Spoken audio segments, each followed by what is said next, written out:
Vamos fazer uma oração? Que não vai dar certo. Tira isso aqui, Otávio. Dá uma força aqui.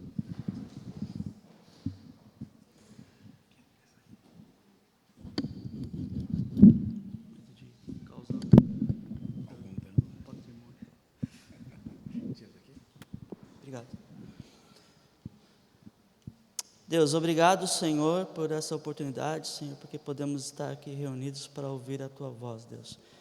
Eu peço que o Teu Espírito Santo tenha liberdade para falar aos nossos corações.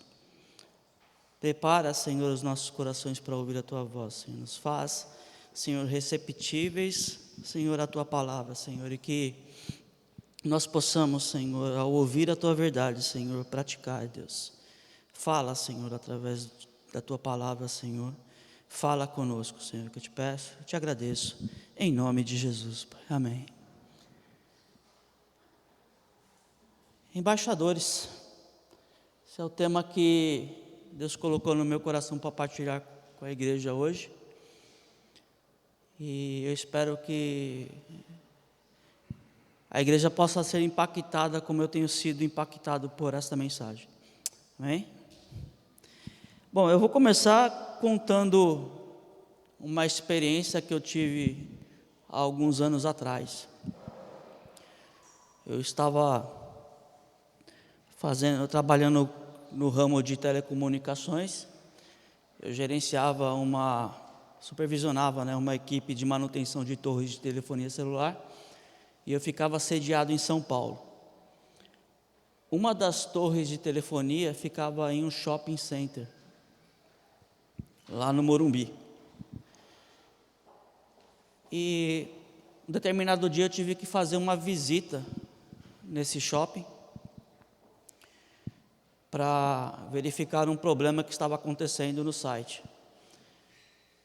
E enquanto eu cheguei naquele shopping, eu vi, é uma região onde geralmente é frequentada por pessoas de classe alta, e eu vi ali muitas pessoas naquele shopping. Era por volta de 3 horas da tarde, todos ali felizes, cuidando de coisas corriqueiras da vida, sem aparentes preocupações. E enquanto eu estava subindo a escada rolante, em determinado momento, me veio um pensamento, e a pergunta que me veio à mente foi a seguinte: quantas destas pessoas que agora estão passando ao teu lado, sorrindo, despreocupadas, estão caminhando a passos largos para o inferno? Naquele momento eu parei e comecei a pensar sobre aquilo de uma maneira que não era comum acontecer. E confesso que eu cheguei até a chorar naquela hora, porque eu me dei conta de quão insensível a realidade espiritual que nós vivemos, o meu coração havia se tornado.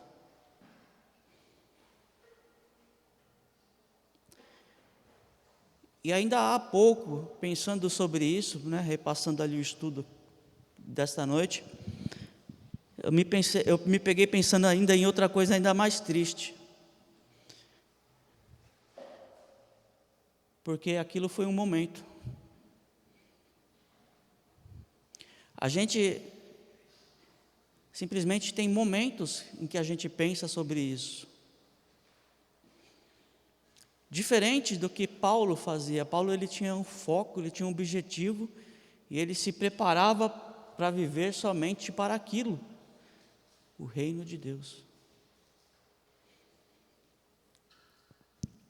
E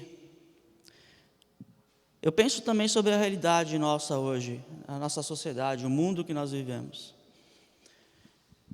Eu tenho ensinado para os adolescentes, né, para os jovens, e para ensinar para eles, para falar com eles, você tem que entender a realidade que eles estão inseridos. Você tem que falar a língua que eles falam. E eu me deparei com algo aterrorizante. Porque hoje os nossos jovens consomem em todas as mídias sociais costumes e práticas totalmente antagônicos à verdade da palavra de Deus. Hoje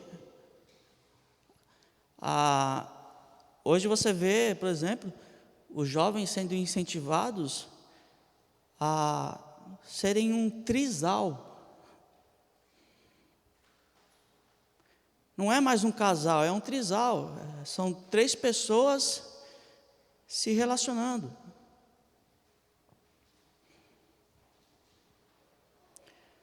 Hoje, se você não se relaciona com todos os seus amiguinhos, sejam eles do mesmo sexo ou sexo oposto, você é o estranho.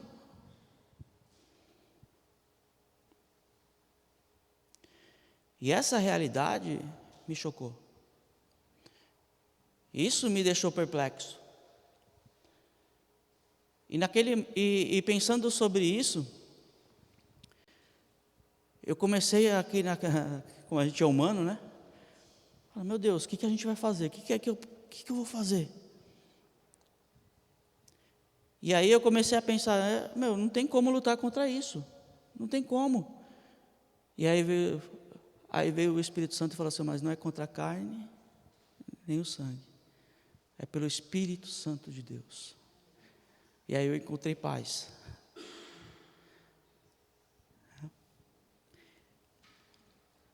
E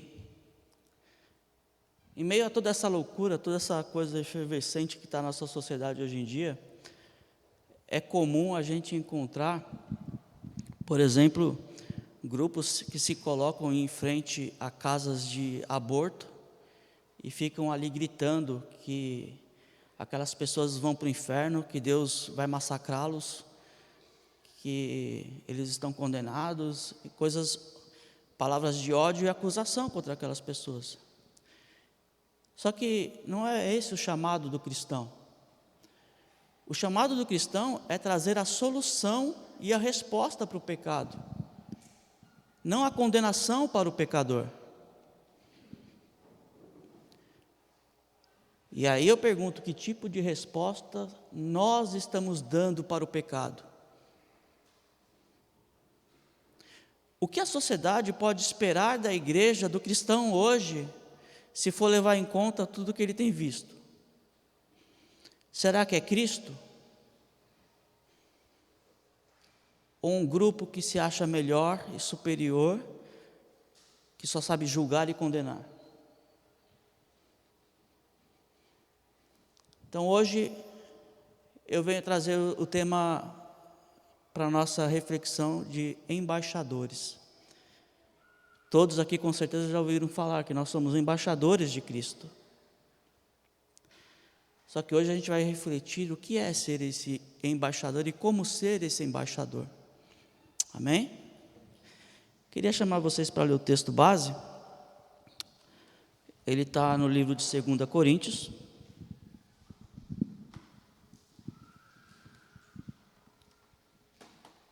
Capítulo 5.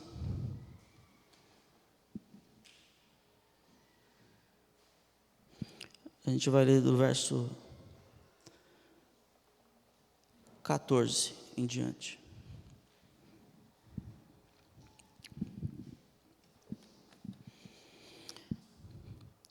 Pois o amor de Cristo nos constrange, porque estamos convencidos de que um morreu por todos. Logo todos morreram. Ele morreu por todos, para que aqueles que vivem já não vivam mais para si mesmos, mas para aquele que por eles morreu e ressuscitou. De modo que de agora em diante a ninguém mais consideramos do ponto de vista humano, ainda que antes tenhamos considerado Cristo desta forma. Agora já não o consideramos assim. Portanto, se alguém está em Cristo, é nova criação. as coisas antigas já passaram, eis que surgiram coisas novas. Tudo isso provém de Deus, que nos reconciliou consigo mesmo por meio de Cristo e nos deu o ministério da reconciliação. Ou seja, que Deus em Cristo estava reconciliando consigo o mundo, não levando em conta os pecados dos homens, e nos confiou a mensagem da reconciliação. Portanto, somos embaixadores de Cristo, como se Deus estivesse fazendo o seu apelo por nosso intermédio. Por amor a Cristo, lhe suplicamos, reconciliem-se com Deus. Deus tornou pecado por nós aquele que não tinha pecado, para que nele nos tornássemos justiça de Deus. Amém? Bom, obrigado. Versos 14 e 16, que diz: pois o amor de Cristo nos constrange, porque estamos convencidos de que um morreu por todos, logo todos morreram. A primeira questão sobre ser um embaixador, nesse contexto todo que nós explanamos há pouco, ela diz respeito ao que vai te motivar. Por que você deve se importar? Por que você deve ser levado a pensar na situação do outro? A resposta Paulo já dá logo de cara. Por quê? Por causa do amor de Cristo. Se eu e você experimentamos o amor de Cristo, é impossível que não haja em você esse constrangimento, essa motivação. O amor pelo seu irmão, pelo próximo, ele é uma característica inerente de quem ama a Deus. Olha só, 1 João capítulo 4, versos 19 e 21, fala assim, nós amamos porque Ele nos amou primeiro.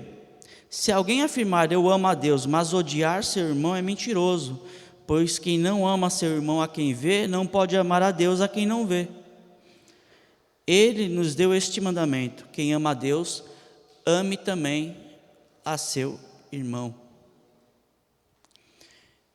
E é muito fácil a gente pensar que o irmão é apenas aquele que está aqui na igreja, apenas aquele que você está vendo.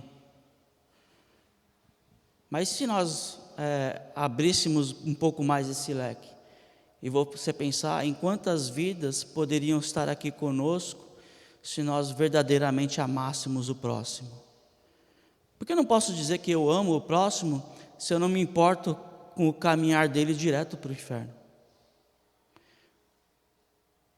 Se eu não me importar com a situação dele de viver uma vida de pecado. Mas eu não tenho intriga com ninguém na igreja, todo mundo me ama, me dou bem com todo mundo, glória a Deus por isso, mas e o teu amor prático que Tiago fala? E o teu partilhar o pão? Quando você vê o pobre pecador condenado, o que há no teu coração? Será que tem o mesmo amor que havia em Cristo, que quando ele via, por exemplo, a viúva chorando porque perdeu o seu único filho? E a palavra fala, ele se moveu de íntima compaixão. E tantas outras vezes que a Bíblia fala, Cristo se moveu de íntima compaixão. Ou seja, ele amou profundamente, a ponto de ir lá e se importar e fazer algo. Se não há esse tipo de amor, tem algo de errado em nós. Alguma coisa faltou na nossa experiência em experimentar o verdadeiro amor de Cristo. Egoísmo, não sei. Às vezes eu estou tão focado em mim mesmo que eu esqueço de olhar para o próximo. Desculpas, justificativas haverão aos montes. Mas a verdade é, eu preciso ter esse amor pelo próximo. Porque se esse amor não existe em mim, é impossível que eu ame a Deus.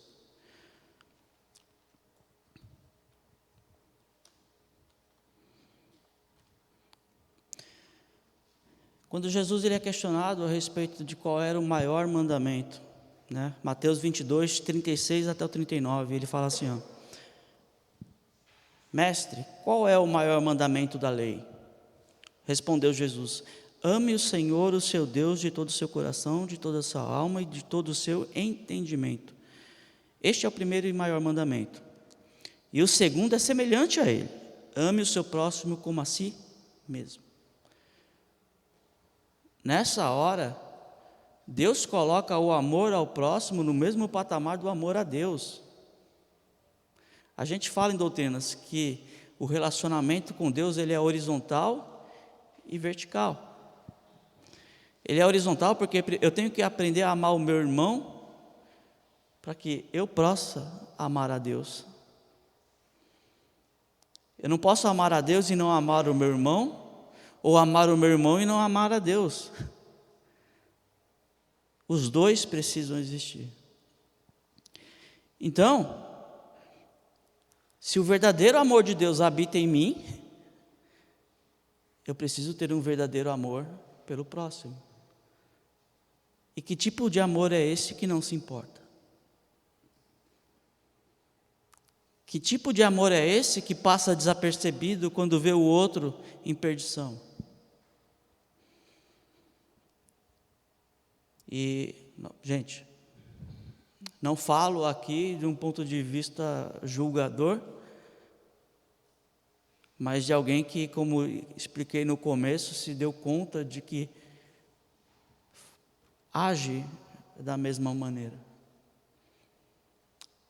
Alguém que passa parte do seu dia sem sequer pensar que o outro está perdido, como nós fazemos no dia a dia. Estamos tão envolvidos com outras coisas que não pensamos nisso. Só que isso nos leva a outra reflexão. O quão real ou prático é para nós a esperança do céu?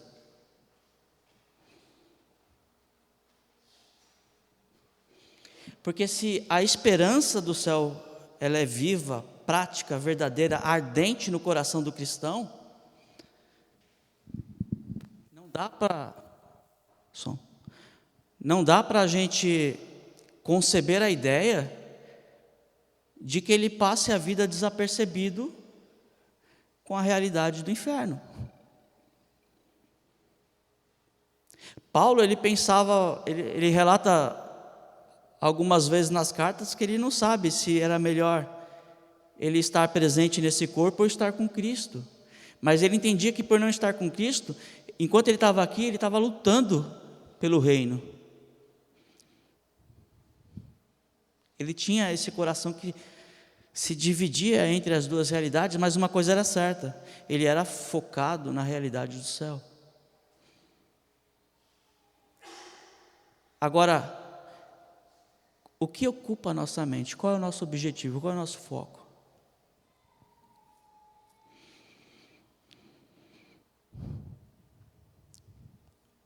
E quando a gente para pensar nisso, né, a gente pensa, olha, você é um embaixador de Cristo. Mas será que realmente representamos Cristo? Será que realmente estamos cumprindo esse papel que Paulo cumpriu tão bem? Né? São perguntas que ficaram no meu coração enquanto eu estava meditando. Bom, vamos prosseguir.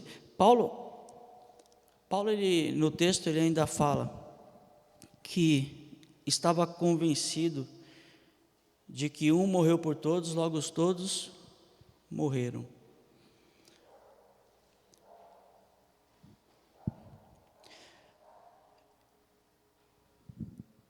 ser cristão, né? Nós adoramos a ideia de pensar que Cristo morreu por nós. É lindo, é libertador e é uma verdade. Amém. Glória a Deus, igreja. Cristo morreu por nós. Só que, olha o raciocínio e a consciência de Paulo. Paulo ele tinha certeza de que um morreu por todos, ou seja, Cristo morreu na cruz por mim e por você.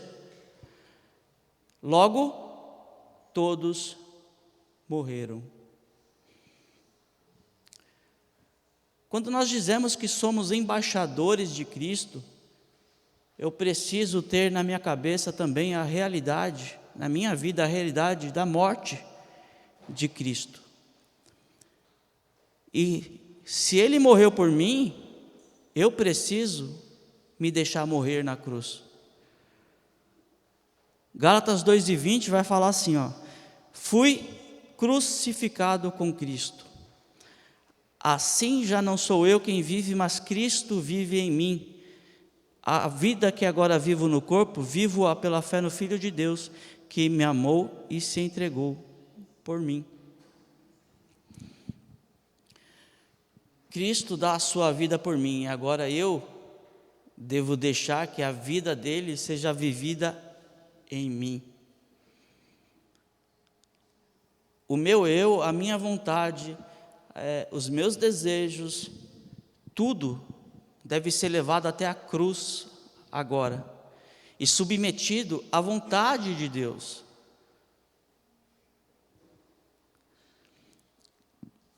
Então eu não posso ser um embaixador de Cristo ou um cristão verdadeiro se essa morte não atua em mim.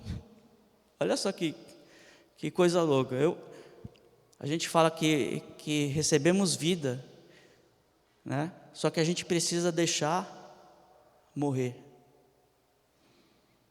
Eu preciso entregar tudo o que sou e levar até a cruz, para que a vida de Cristo seja verdadeira em mim.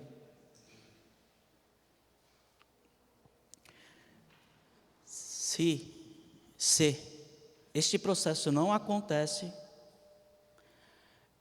é muito provável de que eu não tenha nada a oferecer para o pecador.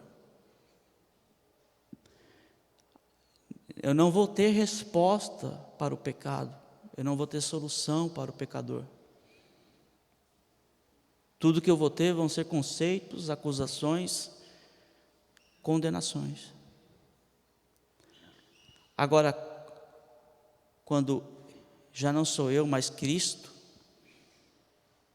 eu trago novidade, eu trago vida, eu trago esperança, eu trago resposta.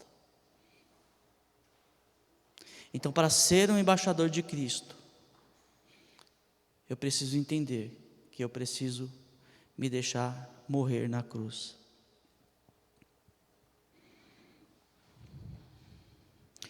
Filipenses 3, 10-11.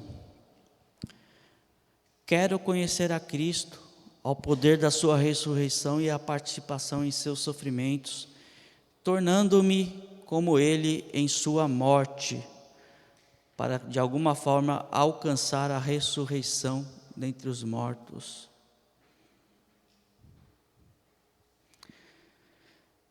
Cristo morreu, agora eu entrego a minha vida para ser crucificado e Ele vive em mim. E o desfecho de todo esse processo é que um dia, eu vou experimentar a ressurreição de Cristo. Por quê? Porque eu fui participante com Ele na morte dele na cruz. Não há ressurreição para quem não morreu. Se você não experimentar a morte na cruz, você não tem uma nova vida. Você não tem ressurreição.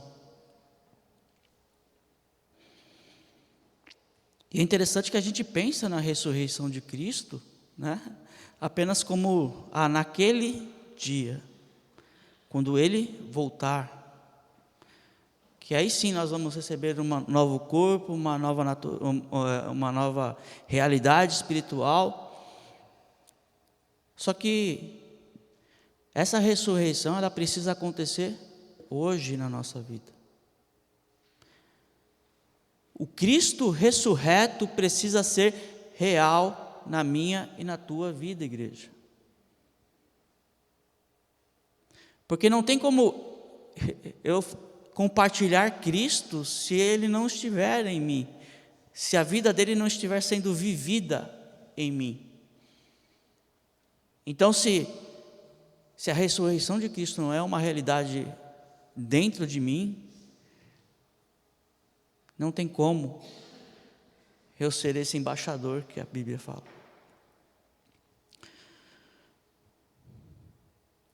Antes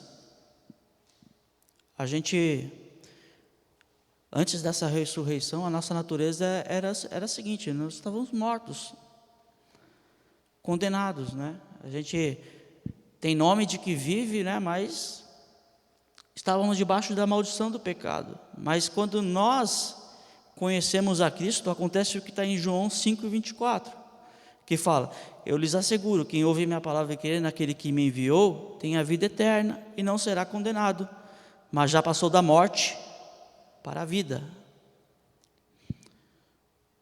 Ou seja, você crê em Jesus Cristo, você automaticamente sai do estado da morte e passa para a vida. Só que parece que a gente quer viver nessa nova condição como um zumbi, carregando e nutrindo a nossa velha natureza. Por quê? Porque nós não permitimos deixar morrer o nosso eu na cruz. Não estou dizendo aqui, igreja, que você vai ser um super crente, que você não vai pecar, que você não vai ter as suas falhas.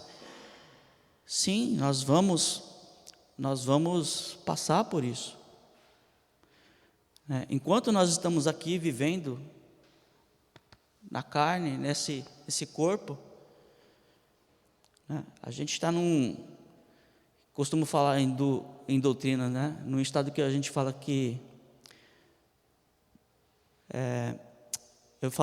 eu brinco que é como a gente já, mas ainda não. Ou seja, eu já sou santificado, eu já sou salvo, eu já sou justificado, eu já sou santo em Cristo Jesus, mas ainda não. Contraditório, mas entenda. Eu já sou tudo isso em Cristo Jesus. Cristo já me deu tudo isso. Quando Deus olha para mim, eu já sou isso. Por quê? Porque Deus está fora da linha do tempo. Então, quando Ele me vê sobre a realidade de Jesus Cristo. Agora, nós que estamos aqui presos à realidade do tempo, às leis do tempo e espaço, ainda estamos o quê? Lutando contra a carne, lutando contra o pecado, lutando contra a morte, contra a destruição. Por isso nós já somos, mas ainda não. Então, igreja, eu falo isso para que nós tenhamos consciência de que é preciso foco, é preciso objetivo, é preciso ter em mente o que? A recompensa, ou seja, o prêmio, a salvação, o céu. E se eu me reconheço como um embaixador de Cristo, eu tenho que viver aqui, que é o lugar onde eu vim para representar o Senhor Jesus, como Cristo viveu. E como é que Cristo viveu? Focado.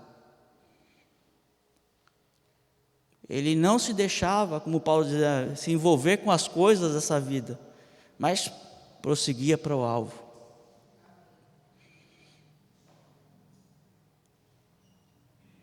Eu estou aqui falando sobre características que nós precisamos ter para sermos estes embaixadores de Cristo. Para que a igreja hoje possa verdadeiramente trazer a solução, a resposta que é Jesus Cristo. Amém?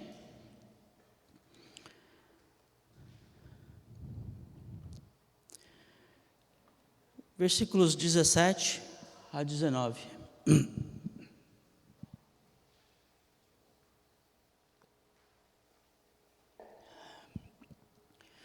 Portanto, se alguém está em Cristo, é nova criação. As coisas antigas já passaram, eis que surgiram coisas novas.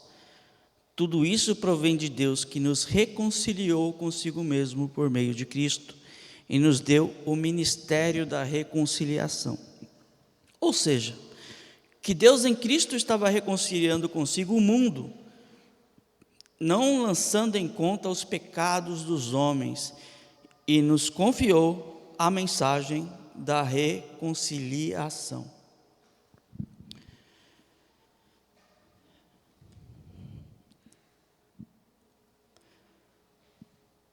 Todos aqui são bem esclarecidos, né? Creio eu, sobre a nova natureza. Hoje nós tivemos o batismo, né? E pessoas ali participaram daquele ato simbólico que declara ao mundo que deixaram ali morrer o seu velho eu e ressurgiram como uma nova criatura. Isso é maravilhoso e isso é lindo. Glória a Deus, né, porque nós podemos ser participantes dessa verdade espiritual. Só que essa verdade espiritual, ela precisa ir além de um momento simbólico. Precisa ecoar a cada dia das nossas vidas.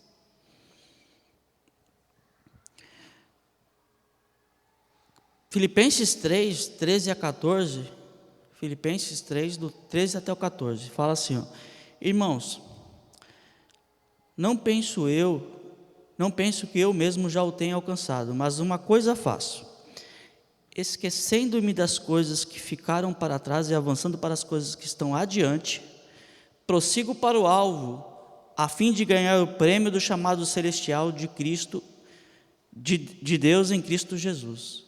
Amém? Olha só.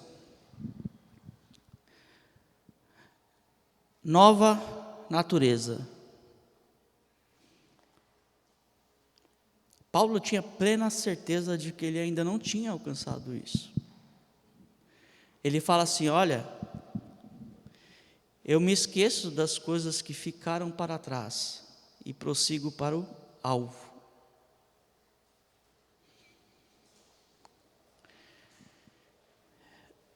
Ou seja, Paulo, ele tinha consciência de que ele estava em meio a um processo de maturidade.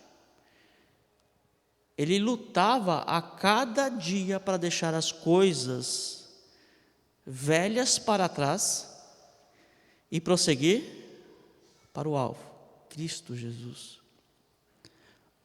Enquanto eu e você aqui vivermos, nós vamos fazer parte do mesmo processo, da mesma luta, da mesma condição que Paulo fala. Ou seja, eu vou lutar para deixar as coisas velhas para trás. E o que são as coisas velhas? Ira, dissensões, mentira, inveja. São inúmeras características que nós precisamos deixar para trás. E essas coisas precisam ser substituídas pelo quê? Paciência, benignidade, longanimidade, amor, frutos do Espírito Santo.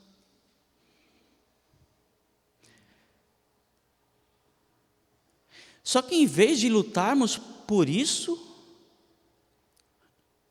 lutarmos para conseguir essas características em nós, esses frutos do Espírito Santo em nós, nós estamos preocupados em levantar bandeiras políticas, sociais.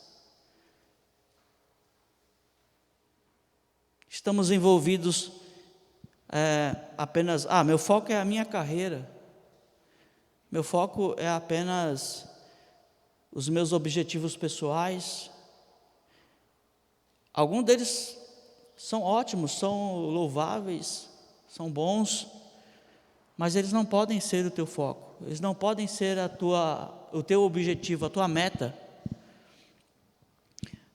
Paulo continua lá em Timóteo, ele vai falar o seguinte, 2 Timóteo 2:4, ele fala assim, nenhum soldado se deixa envolver pelos negócios da vida civil, já que deseja agradar aquele que o alistou. O que tem te envolvido? Você foi chamado para ser embaixador de Cristo. Você foi chamado para ser representante de Cristo na terra. Mas o que tem ocupado a tua mente? O que tem ocupado o teu dia? As tuas decisões, o que refletem? Aquilo que eu faço representa de Cristo.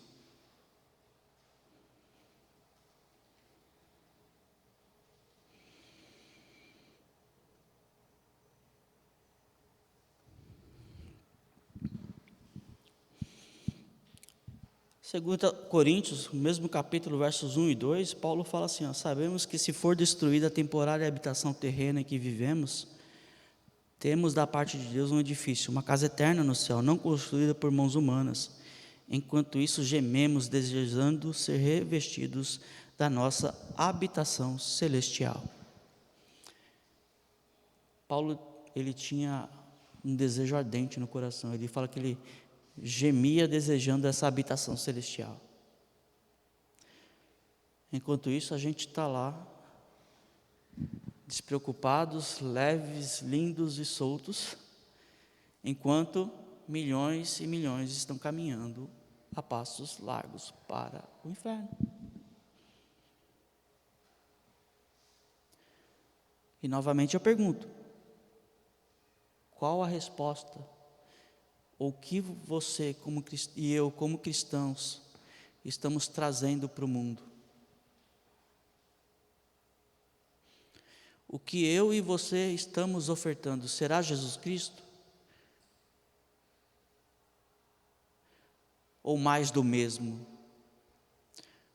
Será que por acaso nós não estamos sendo apenas aqueles coaches que têm uma resposta formulada para tudo?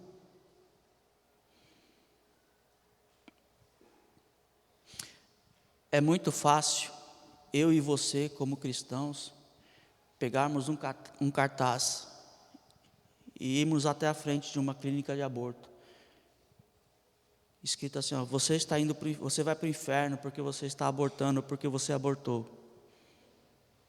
Isso é muito, muito fácil.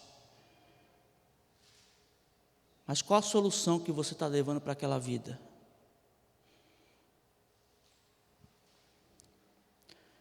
Parece que a gente reescreveu a passagem daquela mulher que foi pega em adultério e foi levada até os pés de Jesus, e ao invés de Jesus aparecer ali escrevendo na areia, a gente parece que vê Jesus pegando o maior pedregulho que tem e tacando na cabeça daquela mulher.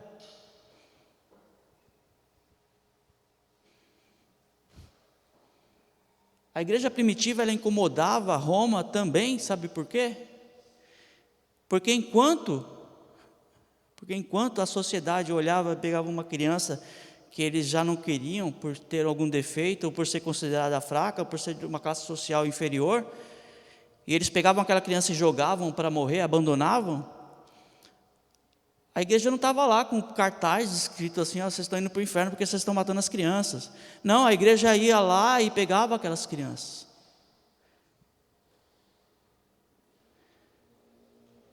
A igreja trazia uma resposta, a igreja trazia amor, graça. Então,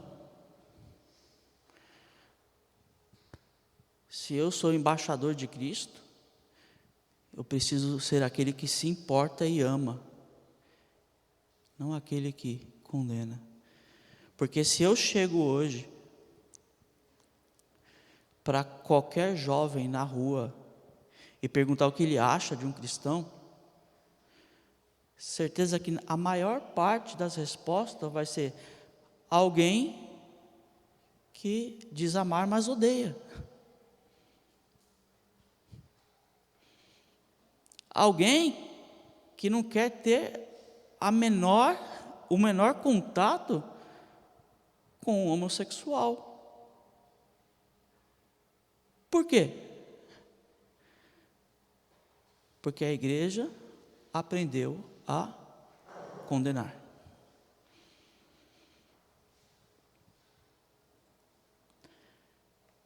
E nós não podemos continuar sendo esse tipo de imagem de Cristo. É preciso trazer a verdadeira solução. E a verdadeira solução é Jesus Cristo ressurreto. A verdadeira solução é o Cristo que vive em mim. Por isso, falamos que é necessário que eu vá até a cruz. Para quê? Para que a vida de Cristo seja verdadeira em mim, para que eu possa ser um embaixador.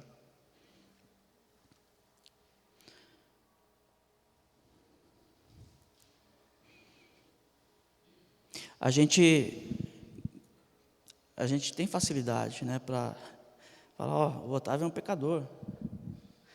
O Otávio vive a fofocar no meio da igreja.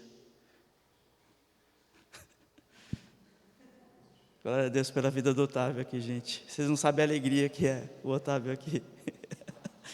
Ele me ajuda muito. Te amo em Cristo, Otávio.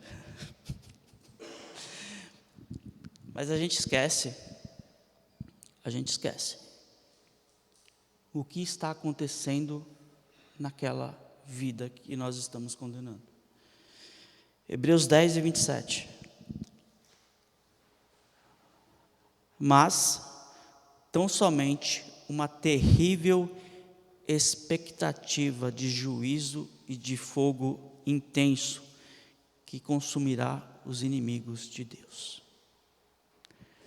Sobre a vida daquele que não recebeu a graça, que não foi reconciliado com Cristo, existe a expectativa da condenação.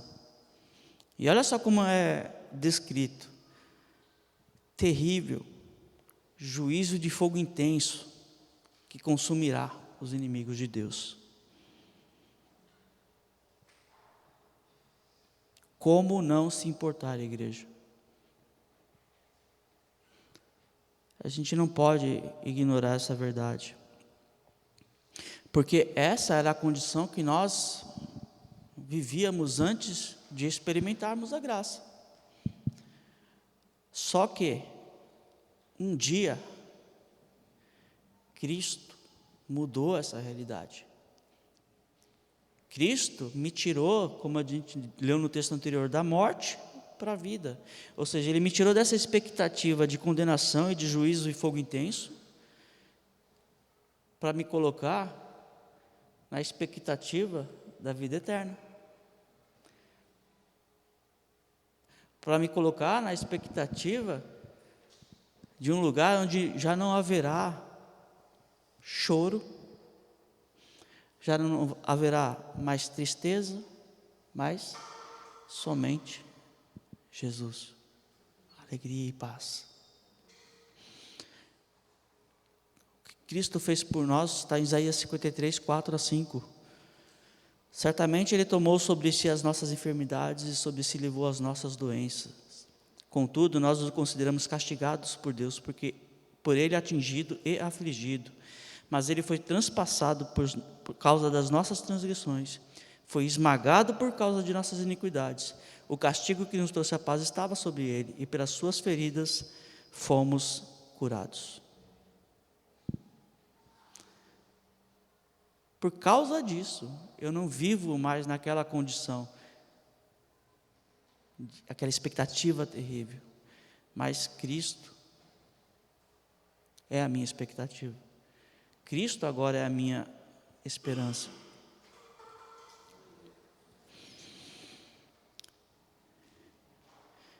Versos 20 a 21.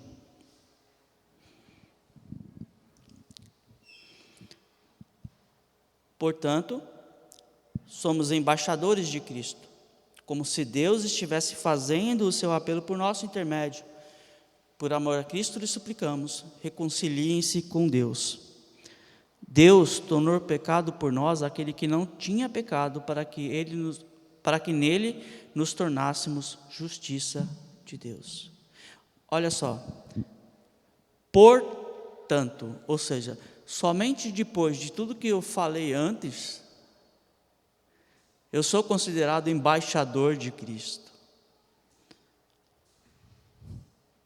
Então, para que eu seja um representante de Cristo, um embaixador de Cristo, eu tenho que viver tudo aquilo que a gente falou ali atrás. Somente então, depois é que eu sou um embaixador de Cristo. E o embaixador, ele é um representante legal que tem plena autoridade de um país em um outro país estrangeiro. E aonde ele está é considerado o território da nação dele. Se ele está ali num espaço de 30 metros quadrados, aqueles 30 metros quadrados, o que vale é a lei daquele país. Isso é maravilhoso, porque implica que onde eu e você, igreja, estivermos, o que vale, a lei que impera, é a lei do céu. Aleluia. É a lei do céu. É salvação, é graça, é amor, é misericórdia. E eu e você somos chamados para ser isso aqui na terra.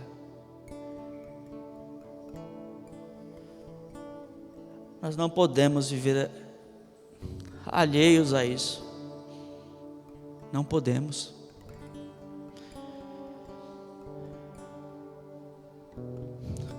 Que quando eu falo que Cristo morreu e já não vivo eu, mas Cristo vive em mim, a nossa oração devia: Senhor, faz com que os meus olhos enxerguem como os teus olhos enxergam, que as minhas mãos estejam ocupadas onde as tuas mãos estão ocupadas, que os meus pés estejam caminhando para onde os teus pés estão indo.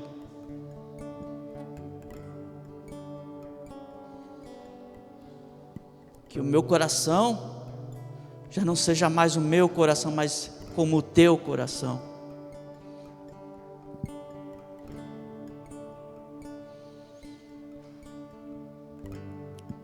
E o que Cristo quer fazer hoje, através de mim e de você, é propagar esta mensagem que diz: reconciliem-se com Deus. E sabe como essa mensagem foi proclamada para mim e para você, igreja?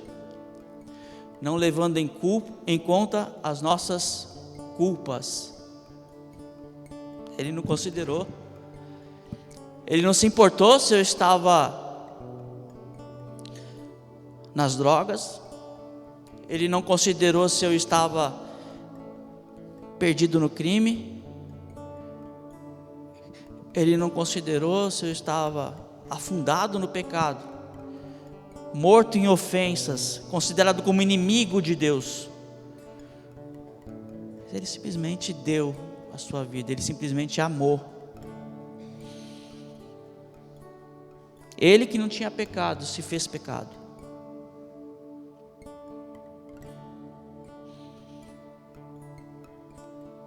E foi esse o ministério de reconciliação que foi confiado para mim e para você, igreja.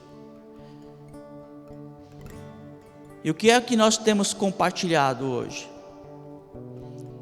Será que é a mesma reconciliação que nós recebemos? Igreja,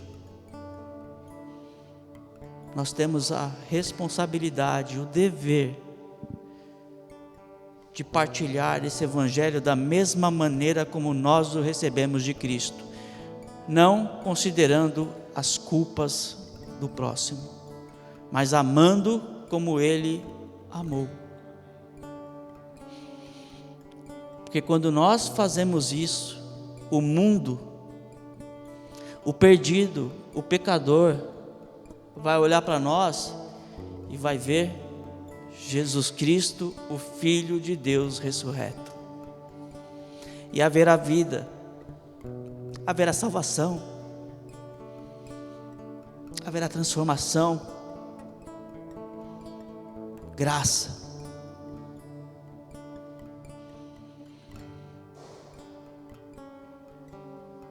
Compartilhem Jesus. Se levanta, igreja.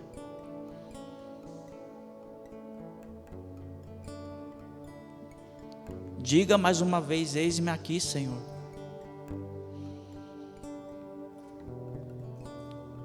Milhões estão caminhando para o inferno e o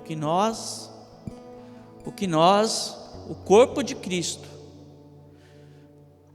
vamos fazer?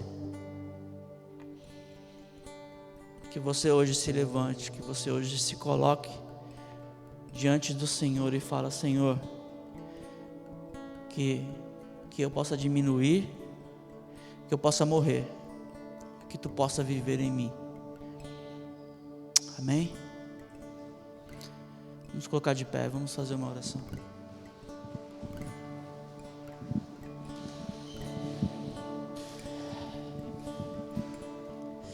Deus, nós te pedimos, Senhor, perdão, Senhor, por todas as vezes que deixamos, Senhor, de compartilhar essa mensagem de salvação, essa mensagem de graça, de reconciliação, Senhor, essa mensagem, Senhor, esse ministério que nós recebemos, Senhor, para simplesmente vivermos as nossas vidas, Senhor. Quando escolhemos, Senhor, que é mais importante fazer qualquer outra coisa, Senhor, e não nos preocuparmos, Senhor, com aquilo que realmente importa, que é a eternidade, Senhor, que é a salvação. Pai, que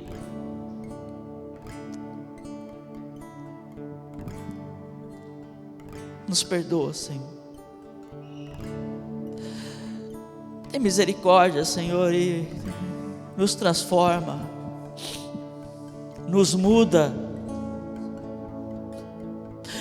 Pai, que Tu possa verdadeiramente, Senhor, viver hoje, Deus, essa vida em nós, Deus, a Tua vida em nós, Pai.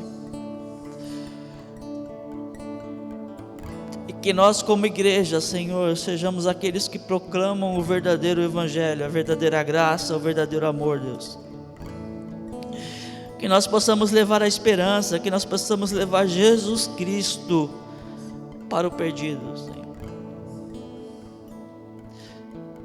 Ah, Deus, nos enche com Teu Espírito Santo, nos traz a Tua vida, Pai, que nós possamos, Senhor, colocar na cruz o nosso velho eu, dia após dia, Senhor, que nós possamos nos entregar, nos submeter, Senhor, e que o nosso verdadeiro objetivo, o nosso foco, Senhor, a nossa meta seja, Senhor, o céu, seja a realidade da eternidade, Deus.